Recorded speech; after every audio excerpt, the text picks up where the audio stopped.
Bienvenidos a Club de Prensa en NTN 24, transmitimos desde Miami, en el sur de la Florida, y no olviden al final de este programa que ustedes lo pueden ver completo, pueden ver aparte de nuestra página de Facebook o por nuestra cuenta de Twitter, y el audio, el podcast está en SoundCloud.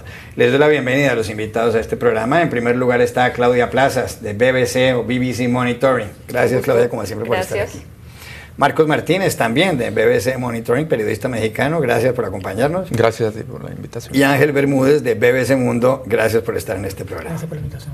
El primer asunto, Ángel, y empiezo con usted, tiene que ver con Cataluña. Y le pregunto inicialmente porque usted fue profesor 8 años en Barcelona, que es la capital de Cataluña. Lo que ha ocurrido en los últimos minutos es que el Parlamento regional de esa comunidad autónoma española, que tiene 7,5 millones de habitantes, declaró por una mayoría leve la independencia de esa zona de España. Cataluña, según esta declaratoria, será un Estado independiente y soberano y una república en donde no habrá rey. Cataluña es una de las 17 comunidades autónomas de España, es una de las dos que más dinero producen, aproximadamente el 18% del Producto Interno Bruto de España procede de Cataluña. La otra comunidad que produce mucho dinero es la de Madrid. Ha habido una tensión en los últimos días muy fuerte porque el pasado 1 de octubre se llevó a cabo un referendo independentista convocado por el gobierno regional catalán, la Generalitat, en donde el 90% de los votantes se decantaron por el sí, según datos de las autoridades regionales. Ese referendo era inconstitucional para el Tribunal Constitucional Español y por supuesto no reconocido por el gobierno central de España que preside Mariano Rajoy. El presidente regional de Cataluña, Carles Puigdemont, siguió adelante con esta iniciativa independentista muy fuerte. En las calles hay respaldo a esa idea y se ha producido esta declaración de independencia. Es previsible que en pocos minutos el Senado español autorice ya al gobierno central de España a activar el artículo 155 de la Constitución, por el cual el gobierno de Rajoy puede asumir una serie de competencias del gobierno regional catalán. Habrá protestas en la calle sin duda, puede que terminen algunas personas arrestadas. ¿Qué puede pasar en las próximas horas? Se pregunta tanta gente y se lo pregunto yo a usted que ha vivido casi una década en Barcelona. Lo que puede ocurrir en las próximas horas es un problema que se va a extender en el tiempo. Porque un dato importante en relación con el referéndum que se hizo tiene que ver con que, según los datos oficiales, el 90% apoyó la independencia de Cataluña, pero participó el 43% de la población. ¿Qué ocurre? El problema real y el problema de fondo y el problema de largo plazo es que la sociedad catalana está dividida y eso es un problema que ahora cuando se ha dado la declaración de independencia, Rajoy ha hecho un llamado para restaurar la legalidad y ha prometido restaurar la legalidad. El gobierno de Rajoy tiene las potestades legales y la capacidad para restaurar la legalidad. Lo que va a ser difícil es restaurar la convivencia y restaurar las buenas relaciones entre los propios catalanes y no solamente entre los catalanes y los españoles. El problema de un proceso de esto, uno puede estar a favor o en contra de la independencia de Cataluña, como puede estar a favor o en contra de la independencia de cualquier sitio, pero el problema es cuando estos procesos se dan de una forma no pactada y se dan en sociedades que están divididas.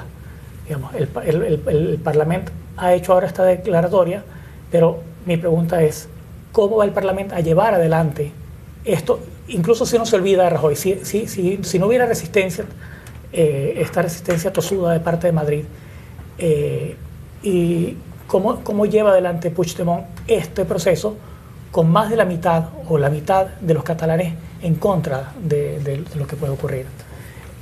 Un elemento que puede darse en las próximas horas y que puede ser preocupante es el tema de que durante mucho tiempo los catalanes que eran partidarios de permanecer en España se mantuvieron en silencio y en las últimas semanas han empezado cada vez más a expresar su preocupación, y el tema es qué puede ocurrir cuando los catalanes que están a favor y los catalanes que están en contra de la independencia se encuentren en las calles para manifestar su desacuerdo o su acuerdo con lo que está ocurriendo. Lo más probable es que esta declaración de independencia dure muy poco, y un elemento que está preocupando mucho incluso a catalanes que eran muy partidarios de la autonomía pero que todavía no eran partidarios de la independencia, tiene que ver con que todos los avances que había conseguido Cataluña en términos de autonomía puedan ahora perderse al transferirse las competencias de la Generalitat de vuelta a Madrid. Y luego a ver cómo se logra que esas competencias puedan retornar a Cataluña. Claudia, en España existe una constitución, la de 1978, que fue sometida a un referendo y la mayor parte de los ciudadanos, incluso catalanes, votaron a favor de ella. Como consecuencia de esa constitución, el gobierno regional catalán tiene una serie de competencias, por ejemplo, policía propia, que se llaman los Mossos d'Esquadra, televisión regional propia, que es TV3, emisora de radio, cadena de emisoras propia, que es Cataluña Radio. Pueden controlar las asignaturas, las materias que estudian los alumnos en los colegios y en las universidades. Hay una gran protección por el catalán, que es una lengua muy antigua, la que se habla en Cataluña. Tienen muchísimas competencias en el gobierno catalán, incluso hay quienes dicen que hay más competencias para el gobierno regional catalán que para cualquiera de los Länder alemanes. Sin embargo, hay un afán independentista muy fuerte y además es muy antiguo en Cataluña y es legítimo en el sentido de que ahí está en las calles. Con todo esto se exacerbará ese nacionalismo porque hasta antes de esta última crisis lo que se veía en las encuestas es que había una leve mayoría de catalanes o de habitantes de Cataluña que querían permanecer en España, pero ¿habrá cambiado eso con todo lo que ha ocurrido? Bueno, yo la verdad creo que más allá de la esfera política, los catalanes también tienen que ser muy conscientes de los problemas económicos que puede traer la declaración de independencia. Como dijo hace unos minutos, Cataluña representa una parte importante para el Producto Interno Bruto de España. Pero ¿qué pasa? Con la declaración de independencia ya muchas compañías habían anunciado que iban a salir de Cataluña porque ya no se iban a regir por las leyes de la Unión Europea. Entonces para ellos ya no era tan rentable seguir en Cataluña, sino que se van a mover. En este escenario, Cataluña pierde. ¿Qué pasa? Le puede generar graves problemas económicos a la región, lo que va a exacerbar los problemas sociales y todo ese descontento y esas divisiones que ya existen entre los catalanes que quieren la independencia y aquellos que no la quieren. Marcos Martínez.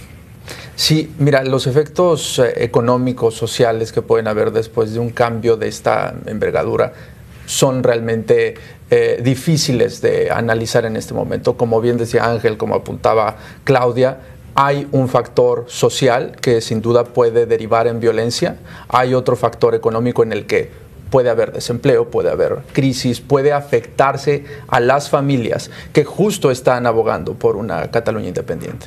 Entonces, hay que entender que estos dos elementos, estos dos escenarios son inexplorados para los españoles, para los catalanes. El artículo 155 que estaría aplicándose en el mejor de los casos porque el mismo gobierno español dice esta es la medida más leve que podríamos nosotros imponer para traer algo de estabilidad a la situación. Pero es un terreno inexplorado. Era lo que decían algunos expertos, que el 155 nunca había sido activado. El 116 es uno de los que no quisieran activar y el artículo 8 sería el peor de los escenarios, pero el 155 es algo que habría que ver también qué efectos podría tener en el escenario político y social de España.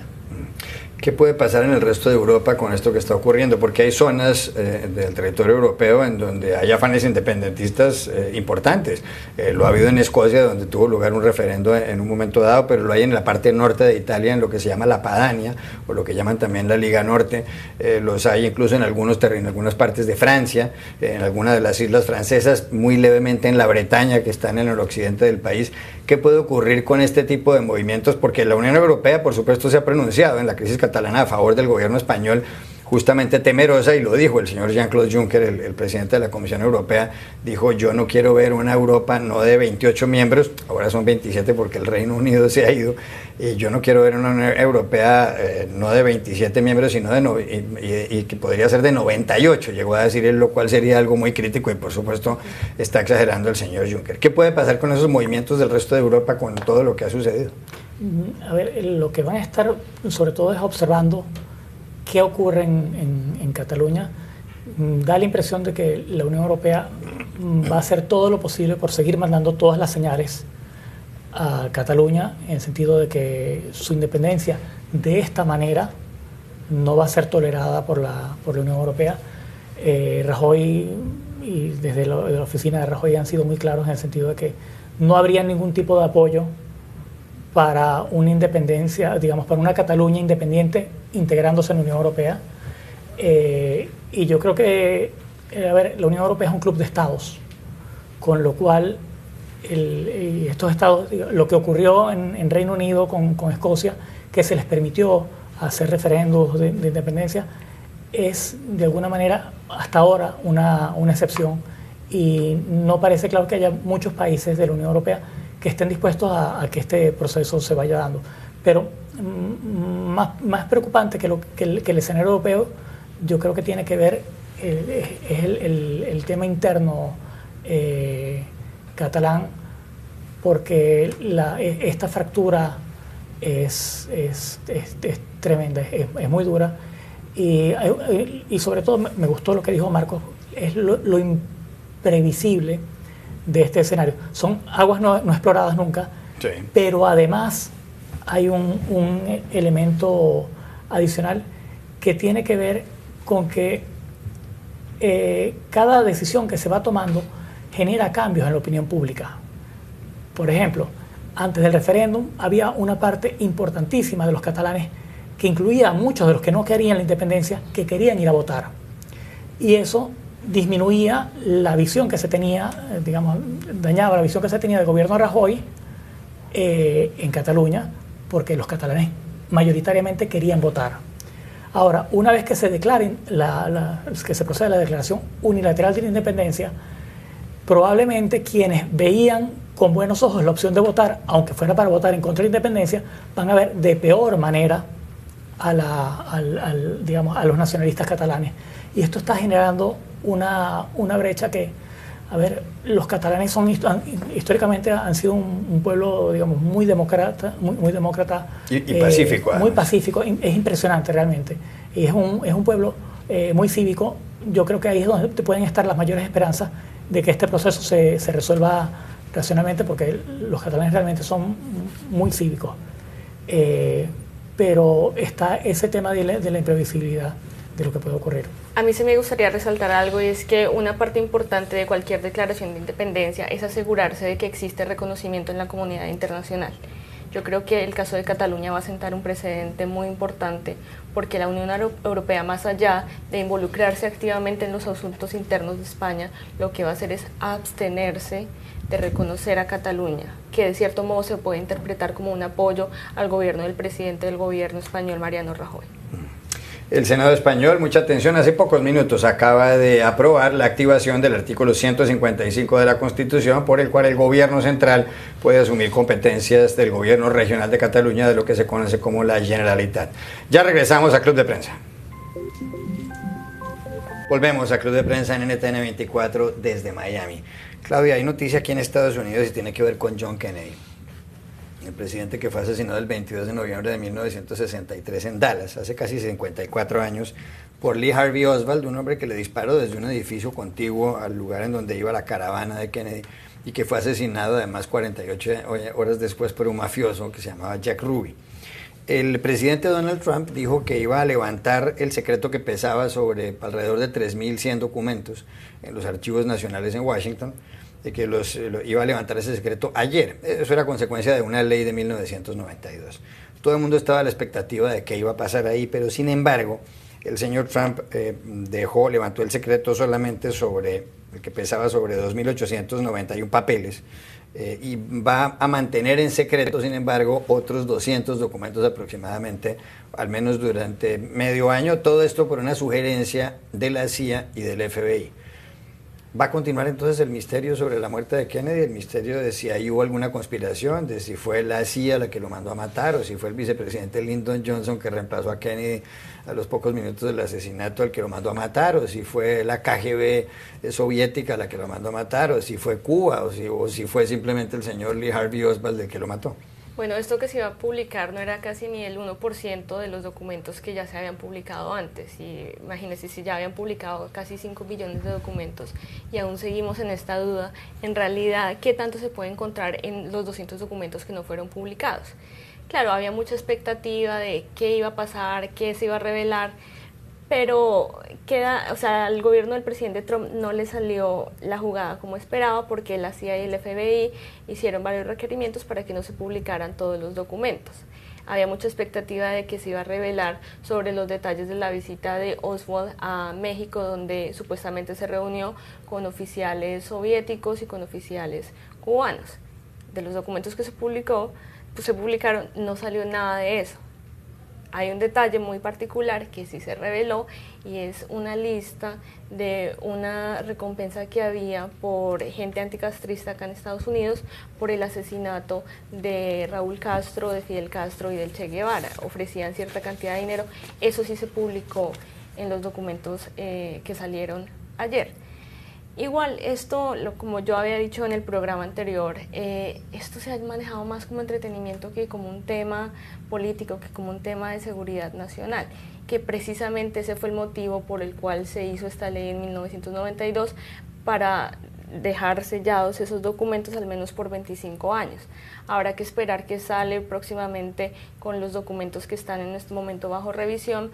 Trump dijo, y le aconsejaron también, un amigo muy popular del señor Trump, Roger Stone, le aconsejó que él mismo revisara los documentos que quedaron sellados por el momento. Pero vamos a ver qué sale.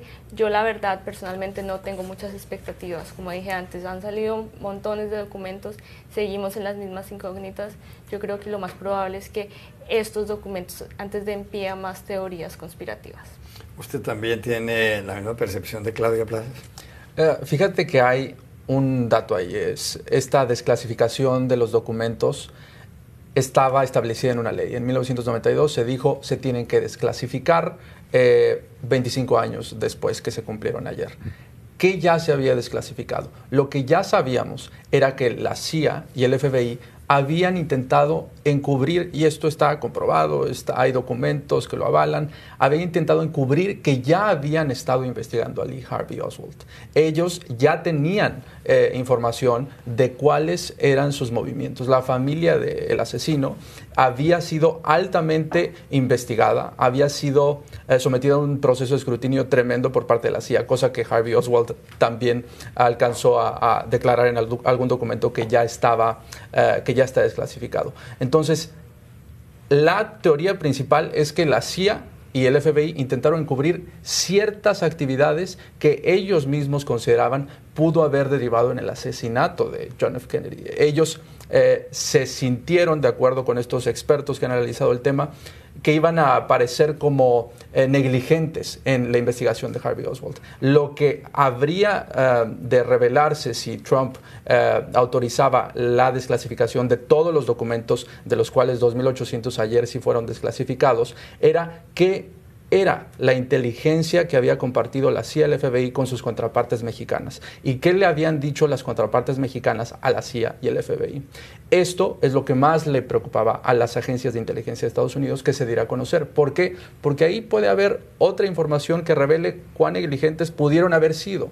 Ese es el gran fracaso y el misterio que se aviva ante la decisión de Trump de decir hay cerca de 300 documentos que no vamos a dar a conocer por lo pronto, porque dice en abril voy a reanalizar esta decisión que estoy tomando, pero sin duda los que ya creían que la CIA y el FBI tuvieron algo que ver de forma activa en el asesinato, bueno, esas teorías son avivadas con esta decisión. Ángel Bermúdez.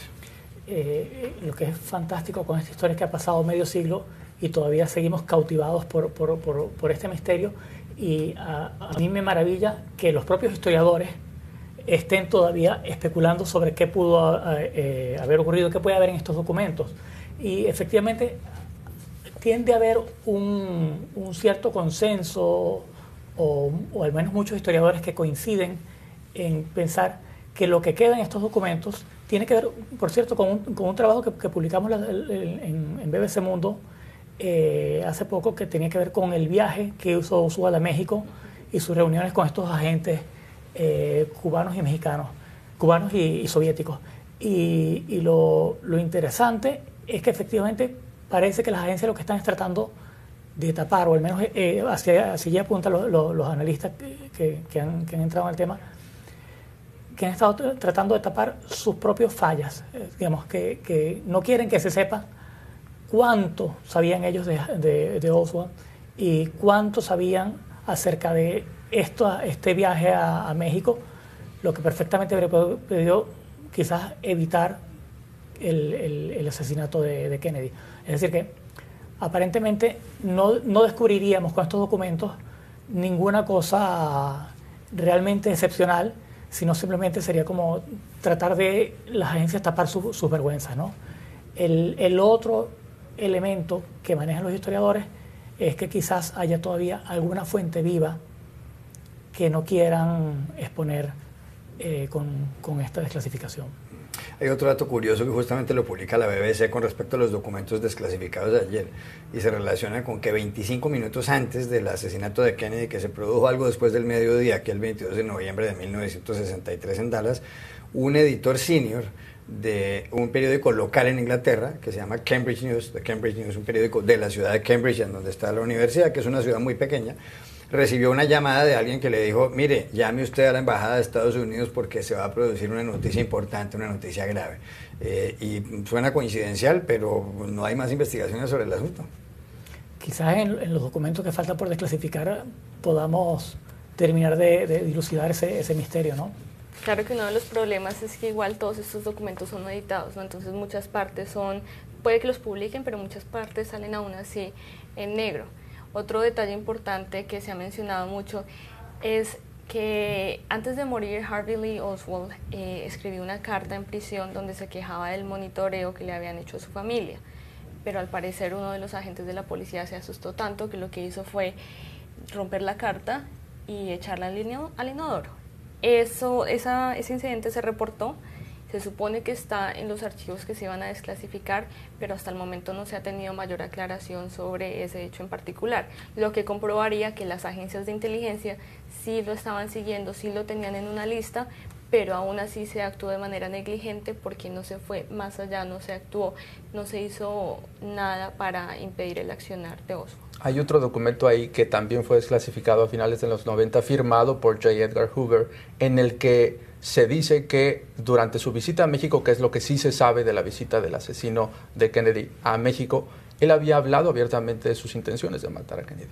Entonces, ¿qué más hay ahí en esos más de 300 documentos que podrían revelar más de lo que él dijo? Tal vez lo urdió todo en México, pero bueno, esas son teorías conspiratorias. Sí. Hay más noticias aquí en Estados Unidos, Ángel, y tiene que ver con el presidente Donald Trump y con que ayer declaró una emergencia sanitaria por los opiáceos, los medicamentos, sobre todo algunos medicamentos que tienen que ver con este tipo de sustancias. En este país, en Estados Unidos, por sobredosis de drogas, hubo el año pasado 64,000 muertes. En el caso de la cocaína, por ejemplo, que tiene que ver con algunos países sudamericanos y centroamericanos que la producen y la transportan, hubo más de 10,000 muertes. Bueno, los opiáceos producen muchas más muertes que la cocaína, y Trump ha puesto en marcha esta iniciativa, declarando esta emergencia, por virtud de la cual mucha gente puede comprar unos medicamentos que reduzcan la adicción a los opiáceos, por lo menos por un número de meses, inicialmente por 6 meses. Trump incluso en la Casa Blanca habló de la historia del hermano de él que se llamaba Fred, y contó que Fred era un hombre bien parecido y simpático e inteligente, dijo el presidente, pero además toda la vida le dijo a él, al propio Trump, don't drink, no beba, no tome alcohol, y que también le dijo varias veces que no fumara, don't smoke, lo dijo en inglés el presidente de Estados Unidos. El número de muertes por esta sobredosis del año pasado en Estados Unidos supera a los muertos de soldados estadounidenses en las guerras de Vietnam y Afganistán. Aquí la pregunta para empezar es: ¿será efectiva esta emergencia sanitaria contra los opiáceos? ¿Logrará reducir ese número de muertes? A ver, esta tragedia, porque realmente es un drama lo que está ocurriendo con la cantidad de víctimas que está generando esta epidemia de opiáceos, tiene un elemento, digamos, crítico en el marco del gobierno de Trump, que tiene que ver con que gran parte de las personas que tienen este problema de adicción estaban siendo tratadas a través del Obamacare, a través de disposiciones que están dentro, exactamente, que es justamente la ley que Trump ha querido eliminar. Entonces, desde el punto de vista de las políticas, allí aparentemente hay una contradicción. Ahora tienes una emergencia de salud, pero resulta que una de las herramientas más importantes que tienes para atender esta emergencia de salud la estás eliminando. Y de hecho ha sido uno de los elementos que ha hecho que incluso dentro de las propias filas del Partido Republicano haya habido gente que se opusiera a la eliminación tal como ha estado planteada del Obamacare. Justamente tiene que ver con eso, con que desaparecerían estos fondos para tratar a las personas que tienen esto. Este problema. El otro elemento que llama mucho la atención de esta historia es que la capacidad adictiva de los opiáceos se conoce de toda la vida. Desde hace décadas se conoce en todas partes del mundo. Entonces es muy interesante la historia de cómo Estados Unidos pudo caer en este problema pese a que siempre se ha sabido. Y en el corazón de esa historia hay una empresa farmacéutica controlada por una familia que ayer en BBC Mundo publicamos la historia y es realmente muy interesante, que es una industria que empezó a fabricar como el primero opiáceo realmente popular y que hizo un lobby muy fuerte entre la comunidad médica para tratar de hacer creer que este medicamento no era tan adictivo como finalmente era. Lo que es absolutamente impresionante es que esta farmacéutica admitió en 2007, es decir, hace una década, que había engañado en ese proceso y pagó una multa de $600 millones. Entonces, ¿cómo una década más tarde este problema de los opiáceos no se ha controlado? Es esto nos apunta o a la dimensión del problema o a la ineficacia de las políticas o ambas cosas. O las dos. Justamente la familia a la que se refiere Ángel, que la menciona BBC Mundo en su artículo, es la familia Sackler. Son considerados los Medici del siglo XX, en referencia a la familia florentina de la Edad Media.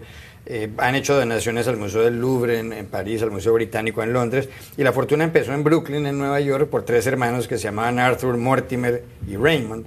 Ellos compraron unos laboratorios farmacéuticos, después trasladaron la firma a Stanford, en el estado de Connecticut, y luego en 1995 crearon Oxycontin, que es realmente el medicamento que tiene opiáceos y que es 3 veces más poderoso que la morfina.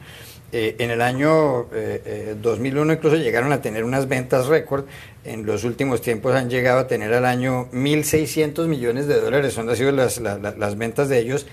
Ventas que superan las del Viagra, que es un medicamento ya por supuesto muy extendido. El año pasado en Estados Unidos los médicos redactaron o expidieron más de 200 millones de recetas para que la gente compre opiáceos. Una familia como la familia Sackler debería tener por lo menos algún tipo de sanción social, es decir, que les impidan que donen dinero para alguna universidad, como ha pasado con tantas familias que han ejercido la filantropía en este país, como la familia de Andrew Carnegie o como la familia de los Rockefeller. ¿O será que las instituciones prefieren recibir ese dinero y hacer oídos sordos al asunto? Y acá hay un dato importante, es que la familia ha manejado un perfil muy bajo.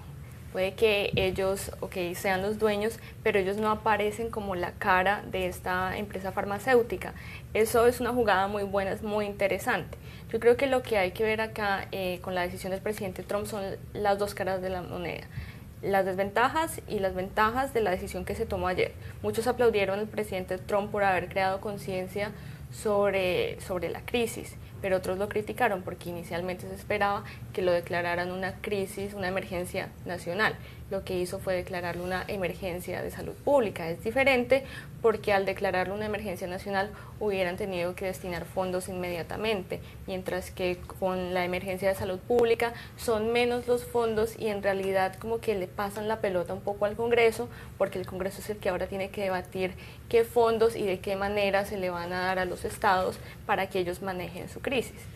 Claro, sería importante que la familia que es dueña de esta farmacéutica tomara un poco más de responsabilidad y saliera a la luz pública a decir nosotros somos responsables, y que también destinaran parte de su fortuna, de todos los fondos que dan para filantropía, a esta crisis de los opiáceos. Pero ¿qué pasa? En realidad en Estados Unidos las compañías farmacéuticas tienen un gran poder, son muy inteligentes en manejar su lobby, que yo veo muy difícil que este llegue a ser el caso. Marcos Martínez. Es importante, como bien señalas, identificar quiénes son los actores, quiénes son las manos que mecen la cuna, ¿no? En esta crisis de opiáceos. La familia Sackler juega un rol importante, pero también hay otros elementos que Trump mencionó en su discurso y obviamente, como es su estilo, no dio detalles, pero hemos aprendido, creo todos, a identificar algunas líneas de razonamiento que utiliza. Una de ellas mencionó China, mencionó su Big Beautiful Wall, su muro en el sur de la frontera, mencionó al fentanilo. Ahí hay una línea de conexión entre los tres elementos que él mencionó. ¿Por qué? Porque China es el principal productor de fentanilo, un opiáceo sintético que, de acuerdo con cifras de Estados Unidos, es el responsable, digamos de manera alegórica, de más o alrededor de 20,000 de las 64,000 muertes que se reportaron el año pasado en Estados Unidos. Entonces, si China es el principal productor y México es el principal territorio que se utiliza como flujo de tránsito de las drogas hacia Estados Unidos, él está dando básicamente una explicación, si lo podemos llamar así, de cuál es su estrategia. Y su estrategia es concentrarse en el muro, concentrarse en qué pasa en México, porque un senador de la Florida, Marco Rubio, dijo, el problema está en China y China pasa sus productos ilegales a través de la frontera con México. ¿Cuál sería el famoso efecto del muro en esta lucha antidrogas? Esa es la gran incógnita, porque es un hecho que la DEA ha dicho que el principal flujo de las drogas pasa por la frontera con México y se hace a través de túneles, se hace a través de vehículos que entran de manera ilegal, pero con un nexo de corrupción entre agentes fronterizos de México y de Estados Unidos, porque de los dos lados de la frontera hay actores que juegan un rol principal en el tráfico ilegal de las drogas. Y ¿quiénes son los que distribuyen el fentanilo, que es el principal problema? Aquí, la DEA lo dijo hace unos días, son los carteles mexicanos que se han vuelto, según su documento, en el actor criminal más importante en Estados Unidos y la amenaza principal, según la DEA, en el combate ante este tráfico ilegal de las drogas. Ya regresamos a Club de Prensa. Volvemos a Club de Prensa en NTN 24 desde Miami. Marcos, hay noticias de México, que es su país. Hace un tiempo había unas denuncias contra Emilio Lozoya, que había sido director general de Pemex, la petrolera, la enorme petrolera que hay en esa nación, y que además estuvo vinculado a la campaña presidencial de Enrique Peña Nieto, el actual presidente. Pues ahora se ha sabido que Santiago Nieto, el fiscal que estaba investigando al señor Lozoya, ha sido despedido por sus superiores, supuestamente por haber violado el código de conducta. El señor Nieto reveló que había tenido una conversación, o había recibido unas informaciones del señor Lozoya, donde le pedía, Lozoya le hacía una solicitud de que lo declarara inocente en el escándalo de Odebrecht. Se acusa a Lozoya de haber recibido dineros de la multinacional brasileña, la constructora, que está involucrada en una red mundial de sobornos y en un escándalo gigantesco. Hay quienes dicen que el gobierno de Enrique Peña Nieto está tratando de tapar a Lozoya, de protegerlo, de que no lo investiguen más. ¿Es así? Mira, Juan Carlos, en este escenario, Santiago Nieto, el exfiscal que estaba investigando el tema electoral en el posible esquema de corrupción de Odebrecht y México, es la baja más reciente en todo un escenario, en un episodio que ha sido de, digamos, desgracias consecutivas para Peña Nieto y su administración. ¿Por qué? Porque semanas antes el titular de la Fiscalía Principal, la Procuraduría General de la República, Raúl Cervantes, anunció su renuncia. Antes de eso, la Procuraduría se había tardado básicamente 2 años en abrir una investigación. Esa es la gran crítica, la gran incógnita de qué hacía la Procuraduría, qué hacía el gobierno mexicano para castigar a el tema Odebrecht en México. A todos en México les parecía extraño que cuando se destapa este caso a través de el Departamento de Justicia de Estados Unidos y investigaciones en Brasil, que de la nada en México no sonara absolutamente ningún elemento que revelara corrupción en el gobierno. Desgraciadamente hay un historial larguísimo de casos de corrupción en la administración actual o acusaciones de corrupción en administraciones anteriores. Entonces esto hacía ruido.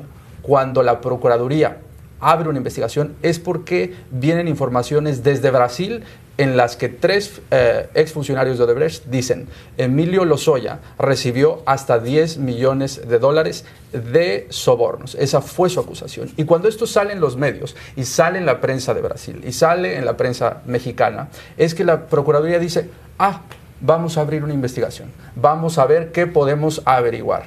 Y en esa trama entra Santiago Nieto, que es el que estaba a cargo de ver cuánto dinero se había entregado a Lozoya durante la campaña, cuando Lozoya era el jefe de Relaciones Internacionales, si así le podemos llamar, de la campaña de Peña Nieto. Sí. Ahí se dice hubo hasta 3 o 4 millones de dólares que se le entregaron a una cuenta en una empresa que se le liga a Lozoya. Esto sale, por fin se empieza a hablar de caso de corrupción de Odebrecht en México, y como un efecto dominó, sale Raúl Cervantes. Después, y es hasta tragicómico, de que Santiago Nieto dice: Emilio Lozoya, cercano a Peña Nieto, exfuncionario federal de Pemex, me envió una carta en la que dice que yo tengo que declarar que es inocente. Y él, 2 días después, pierde su trabajo. Entonces ya había toda una cola muy larga, el término es una línea muy larga que se conectaba de suspicacias en las que el gobierno mexicano era señalado de no hacer nada, y cuando se hizo algo, de aparentemente bloquear las acciones para combatir estos actos de corrupción. Y a propósito de México, y cambiando de asunto, noticia que tiene que ver con el mundo empresarial, porque nos queda 1 minuto y medio de este segmento, y es que Emilio Azcárraga Gallín, nieto del fundador de Televisa, ha dejado la dirección ejecutiva de esa cadena, la mayor cadena de televisión mexicana. Lo van a reemplazar Alfonso de Angoitia y Bernardo Gómez, que eran los números 2. En este momento el señor Azcárraga tiene el 15% de las acciones de Televisa, fundada, como digo yo, después de que se fusionaran 2 grandes canales mexicanos, Televicentro y XW, por el abuelo del propio Azcárraga, también llamado Emilio Azcárraga, en este caso Emilio Azcárraga Vidaurreta, y sucedido por Emilio Azcárraga Milmo, el padre del actual. Los ingresos publicitarios de Televisa han caído bastante. ¿Qué puede haber detrás de todo esto? Aunque es verdad que Azcárraga Gallín va a terminar como presidente del Consejo de Administración o de la Junta Directiva de Televisa. Me da la impresión de que este cambio tiene que interpretarse en el marco de las presiones a las que están siendo sometidos los medios de comunicación en todas partes del mundo por los cambios que se están dando en la tecnología. Y en el caso de Televisa parece haber este elemento de la publicidad y otro elemento de la venta de contenidos, donde se han registrado caídas importantes. Entonces, daría más bien la impresión de que Azcárraga se está moviendo un poco como para tratar desde afuera, digamos, dentro de la corporación, pero no tan metido en el día a día, de visualizar la estrategia de la empresa a largo plazo para responder a todos estos retos que tienen que ver con Internet, con las redes sociales, con la manera como los ciudadanos están consumiendo los contenidos y cómo están consumiendo la publicidad. Ya regresamos a Club de Prensa. Volvemos a Club de Prensa en NTN 24 desde Miami. Claudia Plazas, ¿para quién fue esta semana una semana fatal? La mala semana de Cristina Fernández de Kirchner, la expresidenta de Argentina y recientemente elegida parlamentaria. Mala semana porque ayer tuvo que ir a declarar a los tribunales federales de Comodoro Pi por la investigación del ataque terrorista en Lamia en 1994. ¿Qué pasó? Cristina llegó y en vez de declarar sobre los atentados, se dedicó a acusar al gobierno del presidente Mauricio Macri de persecución contra la oposición, y también acusó al juez encargado de la investigación, el juez Claudio Bonadio, de haber querido atentar contra la integridad física de el fallecido fiscal Alberto Nisman y de su familia. Esto se da en la misma semana en la que el ministro más poderoso de la administración Kirchner, tanto de Cristina como de su difunto esposo, el también expresidente Néstor Kirchner, Julio De Vido, se tuvo que entregar a las autoridades luego de que le quitaran la inmunidad parlamentaria porque lo requieren en una investigación gigantesca de corrupción. Marcos Martínez, ¿para quién fue esta semana una semana fatal? Pésima semana para el presidente Enrique Peña Nieto en México, porque el tema Odebrecht y los escándalos que han estado surgiendo acusando a uno de sus más cercanos aliados, Emilio Lozoya, cada vez se vuelve más controvertido. A Lozoya supuestamente le entregaron hasta $10 millones en sobornos, y las acciones que ha tomado Enrique Peña Nieto a través de su gobierno levantan suspicacias, levantan dudas de qué es lo que realmente está haciendo para castigar ese tema que a él podría terminarle afectando duramente, incluso podría terminar algunos de sus cercanos colaboradores o él en la cárcel. Ángel Bermúdez, ¿para quién fue esta semana una semana nefasta, fatal? Para Carles Puigdemont, el presidente de la Generalitat de Cataluña, y yo diría también que para Mariano Rajoy, el presidente de España. Y tiene que ver con que tanto la declaración unilateral de independencia que ha realizado el Parlamento catalán, como la aplicación del artículo 155 de la Constitución española para evitar esta independencia catalana, no generarán una solución a la crisis que las acciones de estos dos líderes políticos han generado. No van a solucionarlo ni en el corto plazo, sino que más bien pueden terminar agravando. En ambos casos se trataban de medidas de alguna manera indeseadas, en el sentido de que ni a Rajoy parecía convenirle aplicar el 155, ni a Puigdemont le interesaba ir a la declaración unilateral de independencia. De hecho, por eso fue que cuando la declaró, la suspendió inmediatamente la primera vez, y ahora se han metido los dos en un camino cuyas consecuencias son impredecibles. Gracias, Ángel, por haber estado aquí, Marcos y Claudia. Y a ustedes los espero en una próxima oportunidad en Club de Prensa.